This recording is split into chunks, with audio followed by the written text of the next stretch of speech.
And just looking right here, can you fix your hand on something in your face? There you go, there you go. Over here, guys. What's your name?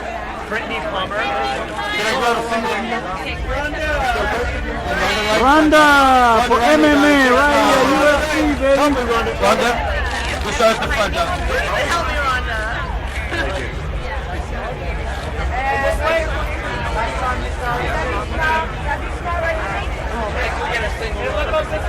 Beautiful smile right there. There you go, yeah. Straight ahead, there you go. Ronda, right here. Let's see the side of the dress. Let's see the side of the dress. All the way over. Ronda. Just start the front. This was the Ronda Rousey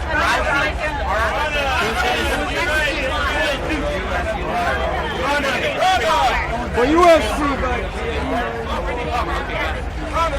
Brittany, to your left, Brittany. Well, for those who were not aware, Brendan Schaub and Ronda Rousey used to be a thing. And right now, I'm going to read an excerpt from Ronda Rousey's book talking about Brendan Schaub playing mind games during her fights and hiding their relationship so Brendan wouldn't be labeled as Ronda Rousey's boyfriend. Oh, and also another nugget. What Travis Browne said to Brendan Schaub as he lay knocked out on the floor of a UFC fight. And here's that excerpt. Travis Browne had been training with us for a while when it was announced that his first fight as an official member of our team would be against my ex-boyfriend, Brendan Schaub. My ex, Brendan, thrived on playing effed up mind games with me when I had a fight coming up and insisted we hide that we were dating so he wouldn't be labeled as Ronda Rousey's boyfriend. As Travis headed into the matchup, I pretended it wasn't personal. I tried not to be overly involved or emotional. This wasn't my fight. I was hoping he would win, but I was in training camp, so I didn't really think too much more about it. That is until it was on live TV, and I lost my goddamn mind, screaming at the top of my lungs, "Get him, Travis!" while punching the arm of the person on the couch next to me. When Travis knocked him out at the end of the first round, I didn't think it could get any more gratifying. My ex, Brendan Schaub, covered up on the ground while Travis Browne pounded away on him. The referee waved the match over, and Travis, towering over the crumpled, semi-conscious body of my ex, leaned down and whispered something in his ear. His words were indiscernible to the camera, but I swore I could hear Travis's voice saying, "Ronda says F you." You know, just imagine having so much CTE to get effed by mind games from Brendan Schaub. And if Brendan, Mangina boy, knew how to read, he'd be so pissed right about now. Maybe one of his sons will read it to him at bedtime. Oops, Bapa ain't around at bedtime. Cause you know, he probably has a date with the addies and baddies. In regards to this Ronda Rousey excerpt, I'm also just assuming there was no ghostwriter. This is written at like a 3rd grade level. It's just a stream of thoughts on a topic. This literally reads like middle school fan fiction. And the worst part is that I feel like there's no way she didn't have a writer or that it wasn't heavily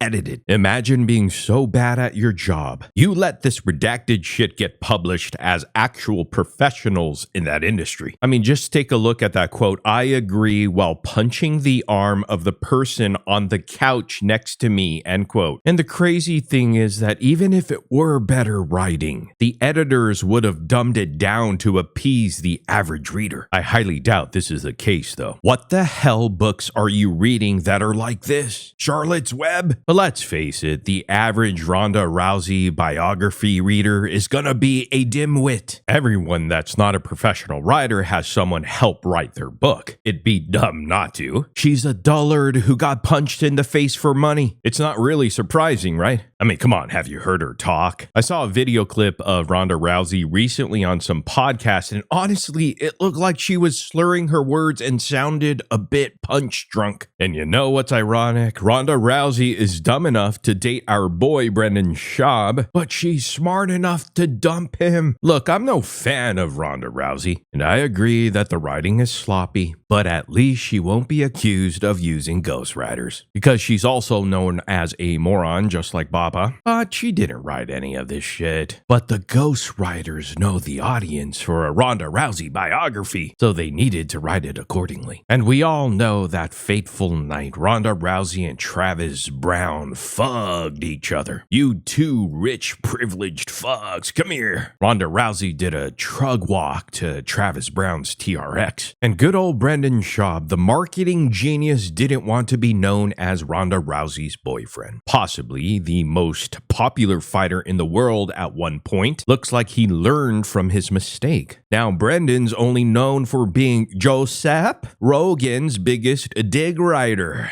And Brendan will probably tell you himself he and Joseph Rogan like the same things and are very much alike. Schaub was such an insecure scumbag that he had to fuck with Ronda Rousey just to feel good about himself being a nobody dating the most popular MMA fighter in the world. So he's afraid of being called Ronda Rousey's boyfriend, yet he'd rather be known worldwide as Joe Rogan's #1 ass licker extraordinaire. And just like everything else, that friendship has been virtually gadooshed. Some would say Ronda Rousey is equally insufferable just as Brendan Schaub. Nothing worse than a stuck-up bitch like that, honestly. Hell, call me redacted, but I feel like I'd rather spend 30 minutes with Schaub than with Ronda. Yes, he's redacted and goofy, but in a way that you can laugh about him. Or at least laugh at him. Ronda Rousey just seems like a very sour person. And this has to be Ronda Rousey's victim complex bullshit flaring up. You can tell by the way she says Brendan Schaub, of all people, would be playing mind games. And we saw the very famous video clip of Brendan trying to get in on photos with her at that special event early on in this video. I'm honestly torn here because there are two of the dumbest, most self-serving people to ever grace the sport. I can see how Brendan would maybe want the spotlight but not be known as someone else's side piece. But at the same time, he is pathetic and desperate enough that that wouldn't matter. On the other side, I can definitely imagine Ronda Rousey conjuring up this whole story in her mind because it reeks of he was wrong and I was right in the end and I got mine, which is right up her alley. So after deliberating on it,